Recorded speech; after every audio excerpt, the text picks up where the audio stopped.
কিন্তু যে ব্যক্তি তওবা করেছে এবং ঈমান এনে পরবর্তীকালে ভালো কাজ করেছে, তাদের মন্দ কাজগুলি আল্লাহ পাক ভালো কাজ দিয়ে বদলায় দিবেন।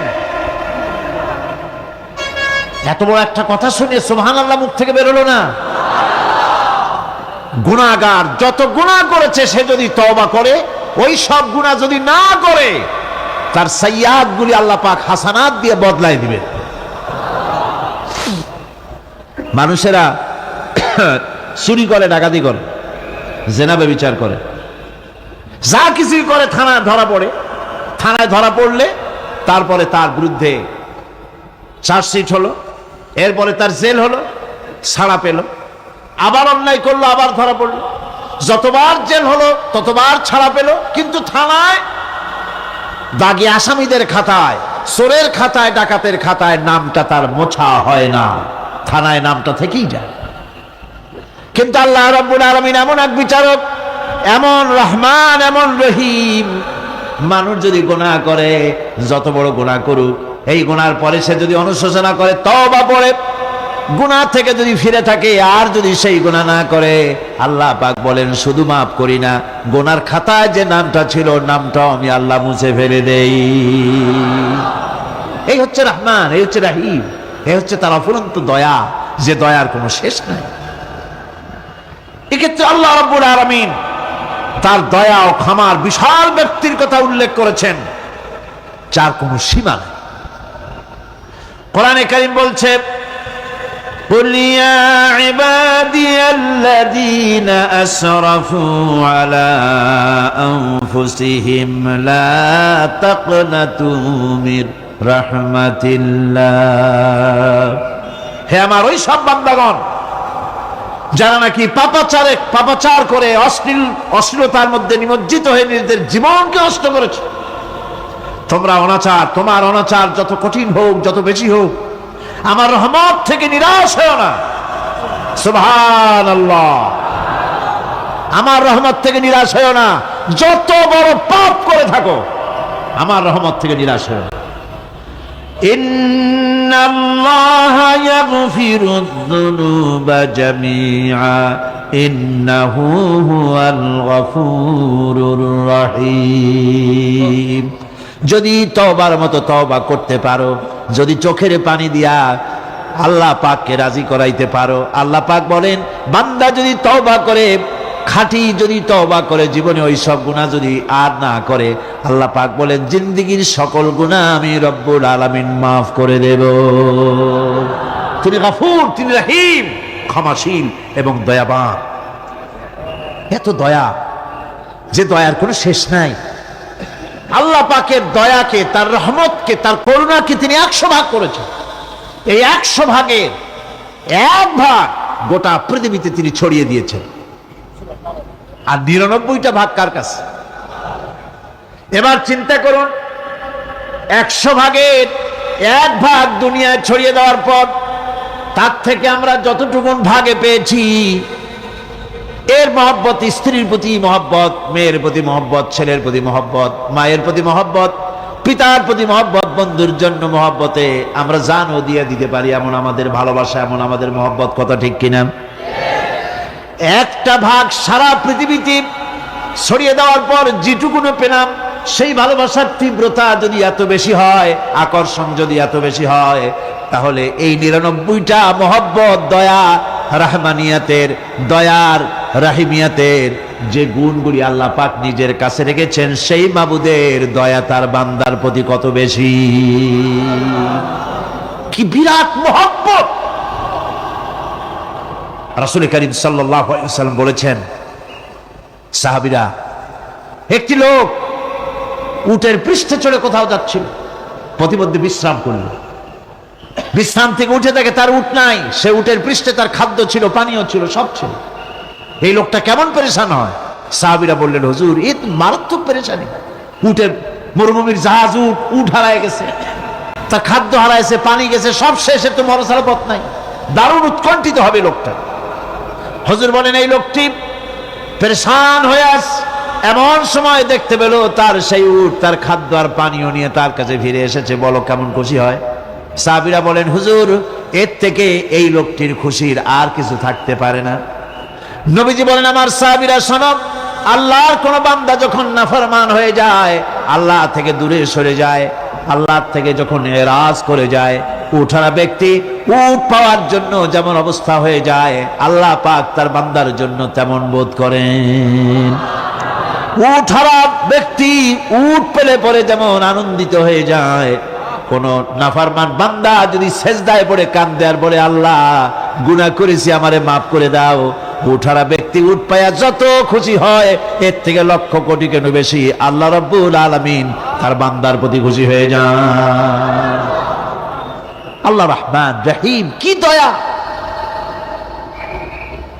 এত বড় দয়া তার। সেই দয়ার কারণে তার প্রতি আমাদেরকে আকৃষ্ট হতে হবে। মাপ চাইলে আল্লাহ পাক মাফ করবেন। ওয়াকালা রাব্বুকুম উদউনি আস্তাজিব লাকুম, তোমাদের রব তোমাকে বলছে, তোমাদের রব কে? আমাদের রব। সকলে বলেন, কে আমাদের রব? সে আল্লাহ আমাদেরকে বলছেন, তোমাদের রব বলছেন আমাকে ডাকো, আমি ডাকে সাড়া দেব। সুবহানাল্লাহ। এরকম একটা অনুভূতি আমার নিজের হয়েছিল, আমার নিজের একটা অনুভূতি। কাবা শরীফের ভিতরে যখন আল্লাহ পাক আমাকে প্রবেশের সুযোগ দিয়েছিলেন কাবা শরীফের মধ্যে, তখন তার রসমে কাবা নাই। কাবার ভেতরে ঢুকলে তখন চতুর্দিক কেবলা, চতুর্দিকে ফিরে দুরাকাত না করে নামাজ পড়লাম। সেজদা দেওয়ার সুযোগ হলো, সেজদায় পড়ে এমন কান্না শুরু হলো, দম আটকে যাওয়ার মতো, শুধু কাঁপতেই থাকলাম। আধা ঘন্টা চলে গেল সেজদার ভেতরে। এরপরে আমার চিন্তা হলো, হুঁশ হলো যে আমি এতক্ষণ এখানে সেজদায় পড়ে আছি, আরো তো মেহমান এর মধ্যে ঢুকবে। কিছু রাষ্ট্রীয় মেহমান ছিল, দুনিয়ার বিভিন্ন দেশ থেকে তারা দাওয়াত দিয়েছিল। তো সেই মেহমানরা ঢুকতে পারবেন, এর মধ্যে 18-20 জনের বেশি লোক ধরে না। তা আমি অন্যের হক বোধহয় নষ্ট করছি, এই অনুভূতি না আসলে আমি কতক্ষণ সেজদায় পড়ে থাকতাম আল্লাহই জানে। আমি যখন সেজদা থেকে মাথা তুললাম, দরজার দিকে যখন তাকিয়েছি, ঠিক আমার চোখটা গিয়ে পড়লো দরজার সেই অংশে যেখানে লেখা আছে ওয়াকালা রাব্বুকুম উদউনি আস্তাজিব লাকুম। আমি আবার ফুফায় ফুফায় কাল্লাম, আল্লাহ আমি আমার দায়িত্ব পালন করেছি, আমি তো আমার রবকে ডেকেছি। আল্লাহ তোমার গোলামের কথা তুমি শোনো, এটা আল্লাহর ওয়াদা। বান্দা কান আমার কাছে চোখের পানি ফেল। রাসূল করিম সাল্লাল্লাহু আলাইহি সাল্লাম বলেছেন, আল্লাহ পাকের দরবারে দুইটা ফোঁটা বেশি কবুল, বেশি মঞ্জুর, বেশি প্রিয়। একটি হচ্ছে জিহাদের ময়দানে যে রক্ত ফোঁটা পড়ে সেই রক্ত ফোঁটা, আর একটি হচ্ছে আল্লাহর ভয়তে চোখ থেকে যে পানি ফোঁটা পড়ে, এটি আল্লাহর কাছে দারুণ প্রিয়। গুনার কারণে কলবের ভিতরে কলব জং আলুদা হয়ে গিয়েছে, গুনার কারণে কলব তো নষ্ট হয়ে গিয়েছে, জং পড়ে গেছে। জং বোঝেন না? বোঝেন না? হ্যাঁ, মরিচা। মরিচা জং হচ্ছে মরিচা, লোহায় মরিচা পড়ে। গুনাহ করতে করতে কলবের মধ্যে মরিচা পড়ে যায়। এই মরিচা উঠাইতে চান? মরিচা যদি ওঠে, কোরআন শুনবেন মজা লাগবে, গান শুনলে গা জ্বলে উঠবে, ওয়াজ শুনবেন, হাদিস শুনবেন, ভালো লাগবে, অন্য আজে বাজে কথা পছন্দ হবে না। এ কলবের জং যদি উঠে যায়, কোরআন তেলাওয়াত করবেন মজা লাগবে, জিকির করবেন মজা লাগবে, নামাজ পড়বেন মজা লাগবে, আল্লাহ পাকের দরবারে হাত তুলবে তো চোখ থেকে দরদর করে পানি বেরোতে থাকবে। চোখে পানি আসে না, কারণ কলব তো জাঙ্গালুদা হয়ে গিয়েছে, এটা মরিচা পড়ে গিয়েছে।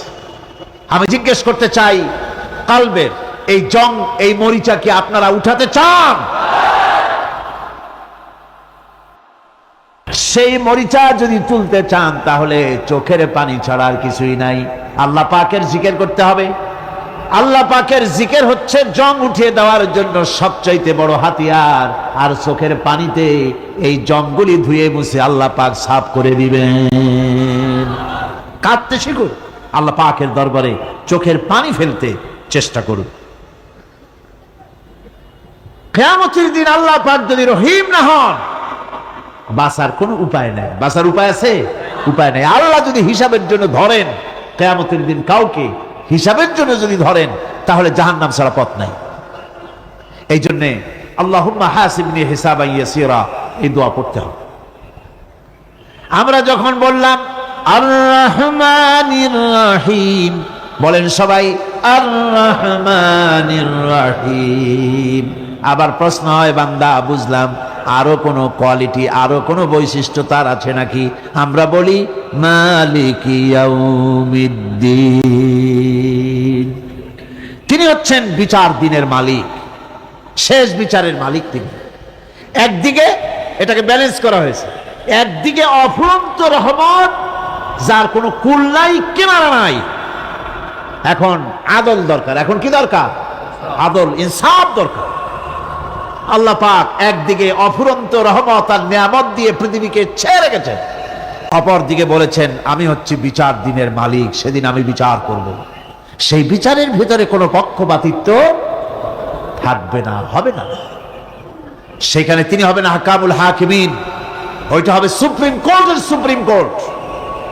সেই পরকালে, সেই কিয়ামতের মাঠে আপনাকে আমাকে সকলকে উপস্থিত হতে হবে, নাকি হবে না? সবাইকে উঠতে হবে।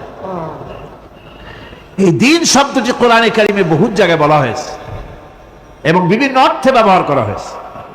যেমন দিন শব্দের অর্থ প্রভাব, প্রতিপত্তি, আধিপত্য, ইতাআত, বন্দিগি, দাসত্ব, আনুগত্য, নীতি, পথ, পন্থা, হিসাব, ফায়সালা, প্রতিদান, প্রতিফল, এরকম অনেক অর্থ, অনেক অর্থে দিন শব্দ কোরআনে কারিমের মধ্যে ব্যবহৃত হয়েছে। কিন্তু এখানে মালিক ইয়াউমিদ্দিন, এই দিন এখানে ব্যবহার করা হয়েছে প্রতিফল অর্থে। প্রতিফলের দিন, যেদিন প্রতিফল দেওয়া হবে, তিনি হচ্ছেন সেই দিবসের অধিপতি, সেই দিবসের মালিক। সূরা ইনফিতারে আল্লাহ পাক বলছেন ওয়ামা আদরাকা মা ইয়াউমুদ্দিন সুম্মা মা আদরাকা মা ইয়াউমুদ্দিন, বিচারের দিনটি কি তা তোমাকে কে জানালো? আবার জিজ্ঞেস করছি, তোমাকে কে জানালো বিচারের দিনটা কি? আল্লাহ পাক জবাবে বলছেন বিচারের দিনটা হচ্ছে ইয়াউমা লা তামলিকু নাফসুন লিনাফসিন শাইআন ওয়াল আমরু ইয়াউমা ইযিন লিল্লাহ। বিচারের দিন হচ্ছে এমন দিন যেদিন কেউ নিজেকে রক্ষা করতে পারবে না, কারো থেকে কেউ নিজেকে রক্ষা করতে পারবে না, নিজেকে কেউ নিজের জন্য কাউকে সাহায্যকারী পাবে না। সমগ্র ব্যাপারটি নিরঙ্কুশ ভাবে আল্লাহ রাব্বুল আলামিনের হাতে থাকবে। সেই দিনটার নাম কিয়ামত, সেটার নাম পরকাল, সেটার নাম হচ্ছে বিচারের দিন। যেদিন কর্তৃত্ব হবে কেবলমাত্র কার? আল্লাহ পাক। সেই দিনটা হচ্ছে কর্মফল পাওয়ার দিন। লাহা মা কাসাবাত ওয়া আলাইহা মাকতাসাবাত, প্রত্যেক মানুষই সেই উপার্জন অনুসারে সেখানে ফল পাবে। যেমন কর্ম তেমন ফল পাবে, ব্যক্তি হিসাবে পাবে, দল হিসাবে পাবে। তিলকা উম্মাতুন ক্বাদ খালাত লাহা মা কাসাবাত ওয়া লাকুম মা কাসাবতুম ওয়া লা তুসআলুনা আম্মা ইয়ামালুন। প্রত্যেক মানুষই তার উপার্জন অনুসারী ফল পাবে। যা সে পাবে তা নিজের উপার্জন ছাড়া আর কিছুই না, আর যে ফল পাবে সেটাও তার উপার্জন। সুতরাং কিয়ামতের দিন আল্লাহ মানুষের উপরে কোনো জুলুম করবেন না, অত্যাচার করবেন না। আল্লাহ পাক তো তার বান্দার জন্য জুলুমকারী নন, ঠিক কিনা?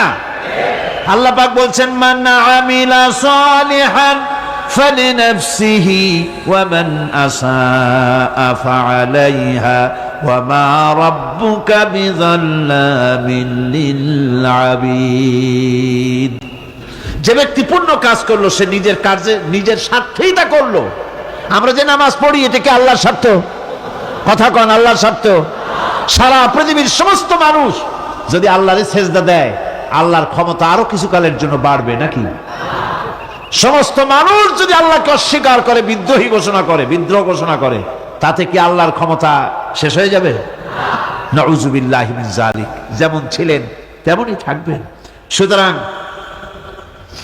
আমরা যা করি, আমরা নামাজ পড়ি নিজেদের জন্যে, আল্লাহকে খুশি করার জন্য, কিন্তু কল্যাণটা আমার। কল্যাণটা কার?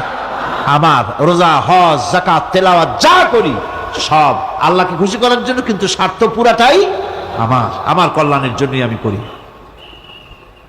এবং আল্লাহ হচ্ছেন তিনি তোমাদের রব।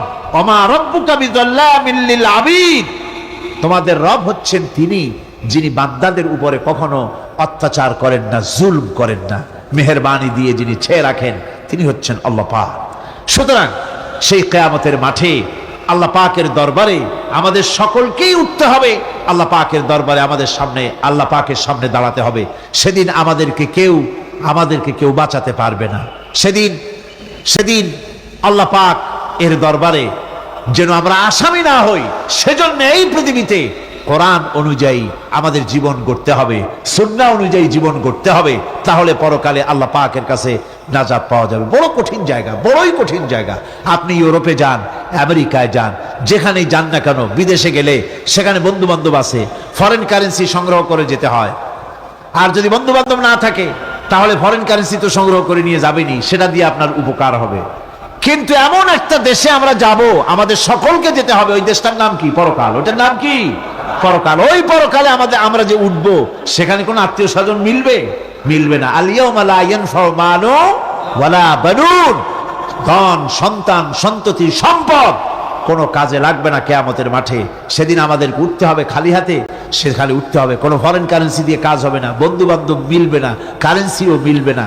এমন একটা কঠিন জায়গা যেখানে মাথার উপরে হবে প্রচন্ড সূর্যের কিরণ, পায়ের তলে হবে তামার মতো জমিন, সমস্ত মাঠ জুড়ে শুধু মানুষ চিল্লাবে, কাঁদতে থাকবে, চিল্লাইতে থাকবে, উলঙ্গিনী হয়ে কিয়ামতের মাঠে মানুষ আল্লাহর দরবারে উঠবে।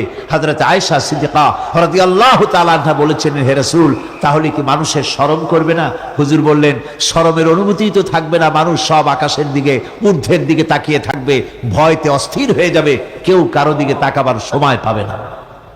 এমন একটা বিভীষিকাময়, এমন একটা বিরাট জায়গায়, কঠিন জায়গায় আমাদের সকলকে উঠতে হবে। যাওয়ার আগে আল্লাহ পাক স্মরণ করিয়ে দিচ্ছেন, সূরা ফাতিহা প্রত্যেক নামাজে আমাদের স্মরণ করিয়ে দেয়, তিনি শুধু রহমান রহিমই নন, তিনি মালিক ইয়াউমিদ্দিন।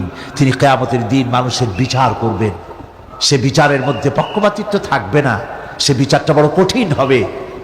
কারো পয়সা যদি মারেন, কারো হক যদি নষ্ট করেন, তাহলে প্রতিটা পয়সার জন্য 70 রাকাত কবুল নামাজের সওয়াব দিতে হবে কিয়ামতের মাঠে। বাঁচা যাবে না সেদিন, উপায় হবে না। আল্লাহ পাক যার প্রতি রহম করবেন, তিনি ছাড়া আর বাঁচার কোনো পথ হবে না।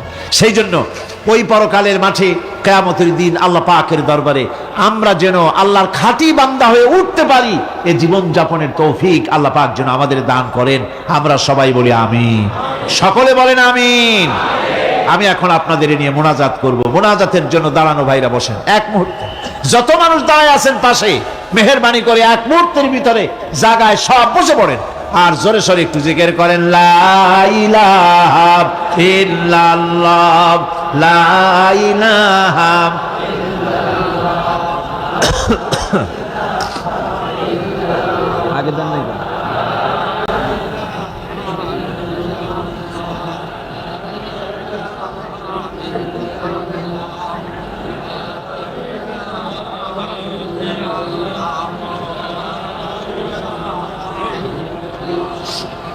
লা ইলাহা ইল্লাল্লাহু মুহাম্মাদুর রাসূলুল্লাহ। আল্লাহ আল্লাহ আল্লাহ আল্লাহ আল্লাহ আল্লাহ। বলুন না, ঠিক আছে, ছেড়ে দেবো, বলবো না, ছাড়বো। আচ্ছা,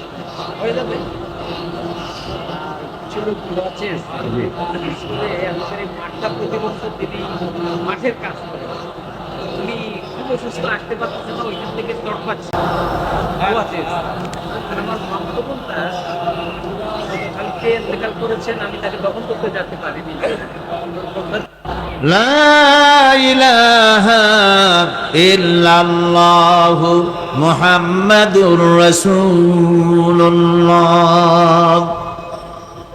বন্ধুগণ, আমরা এখন দোয়া করব এবং সূরা ফাতিহার বাকি অংশ আগামীকাল আলোচনা হবে ইনশাআল্লাহ। সকলে বলেন ইনশাআল্লাহ।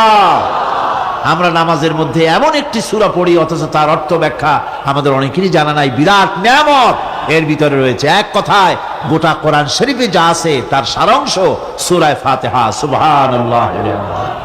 আজকে আমরা মুনাজাত করব। মুনাজাতের পরে এশার নামাজের আজান হবে বা জামাত এশার নামাজ এখানে আদায় হবে। আপনারা সবাই জামাতে শরীক হবেন। আল্লাহুম্মা আমিন। রব্বানা যালামনা আনফুসানা ওয়া ইল্লাম তাগফির লানা ওয়া তারহামনা লানাকুনান্না মিনাল খাসিরিন। আয় আল্লাহ তাআলা,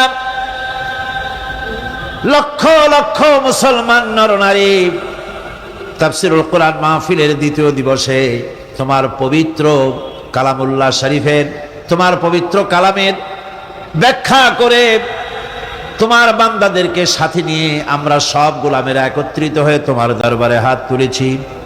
মেহেরবানি করে আমাদের আলোচনা, জিকির, আজকার, তেলাওয়াতের সওয়াব রাসূল করিম সাল্লাল্লাহু আলাইহি সাল্লামের রূহ মুবারকে পৌঁছায় দাও। আয় আল্লাহ তাআলা, আমাদের মধ্য থেকে যাদের মা বাপ দুনিয়া থেকে বিদায় হয়ে গেছে, কবরগুলিকে জান্নাতের টুকরায় পরিণত করে দাও রব্বুল আলামিন। আয় আল্লাহ তাআলা, সারা জীবন গুনাহ করে করে আমরা আমাদের জীবন নষ্ট করে ফেলেছি। দয়া করে আমাদের তামাম জিন্দেগির গুনাহ খাতা মাফ করে দাও রব্বুল আলামিন। তোমার পবিত্র নাম রহমান রহিম, ওই নামের সামান্য একটুখানি ব্যাখ্যা বান্দাদের সামনে তুলে ধরেছি আমরা।